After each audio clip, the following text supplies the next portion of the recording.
Assalamualaikum kardeşler. Cennetteki namayişi görüşelim. Assalamualaikum bütün dünyadaki qarindoshlar. 11 ayda 6 gün bulungan Cennetteki namayişiga çağırırız. Hammanglarni şu yerga kutamiz, şu yerga ko'rishaylik. Assalamualaikum hürmetli kardeşler. Hemimiz 11. ayının 6. günü cennet ötürgen namaş kırışıyla Allah'a emanet. Assalamualaikum qarindoshlar, qadrli ahvolingiz yaxshimi, salomatchilikmi?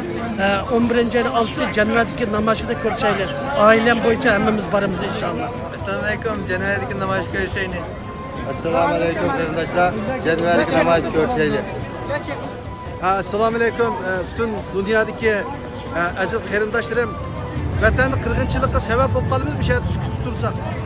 Ama biz yani aldığımızda bir çoğun ko'lamlik bir namoyish kutib turdi bizni. Yani 11 ayninki 6 günü Cennett'de müstakillik günümüzge 12 gün 6 gün kaldı ekan bir hafta 11 ayının 12'siga.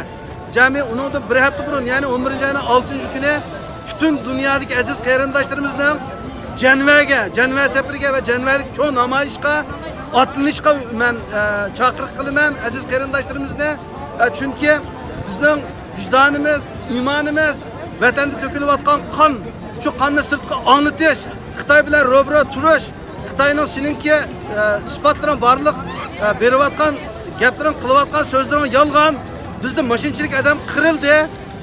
3 milyon qarindoshimizni sen zindan yotqizyapsan, jazo lagerlarida köydürüş ocaklarının aldıda kata tuğuzyapsan, köydürüşün aldıda turyapsan. Şunun için sen zulmünü to'xtat deb şu bütün dünya biç barliq aziz qarindoshlarimiz, o'tchirak aktiv faoliyatchilarimizni Cennett'deki namoyishga qatnashishga chaqiriq qilaman.